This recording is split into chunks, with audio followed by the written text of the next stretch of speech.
Za vezu zeleni na satelitskoj pijaci potrebno je izdvojiti od 50 do 60 dinara, a 60 dinara treba izdvojiti i za kilogram tikvica. Za kilogram spanaća treba izdvojiti 200 dinara, dok kilogram šargarepe košta od 50 do 60 dinara. Veza praziluka na satelitskoj pijaci košta od 100 do 120 dinara. Kilogram šljiva na satelitskoj pijaci košta od 60 do 70 dinara. Kilogram nektarina košta 90 dinara, a maline su i dalje zadržale svoju cenu od 400 dinara po kilogramu. Za kilogram limuna potrebno je izdvojiti 280 dinara, a za kilogram grožđa od 80 do 110 dinara.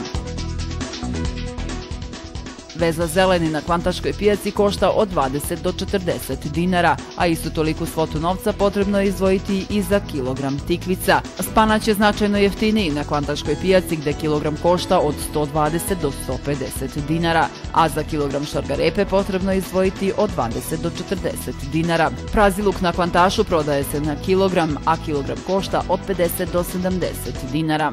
Šljive su za 20 do 30 dinara jeftinije na kvantaškoj pijaci gde kilogram košta od 40 do 60 dinara. Cena nektarina na kvantaškoj pijaci kreće se od 50 do 100 dinara. Maline su značajno jeftinije na kvantaškoj pijaci i to za čak 180 dinara, te je za kilogram malina na kvantašu potrebno izdvojiti od 220 do 250 dinara. I limun je dosta jeftiniji na kvantaškoj pijaci gde kilogram košta od 160 do 180 dinara, a za kilogram grožđa treba izdvojiti od 50 do 80 dinara, što je za skoro 60 dinara manje u odnosu na satelitsku pijacu.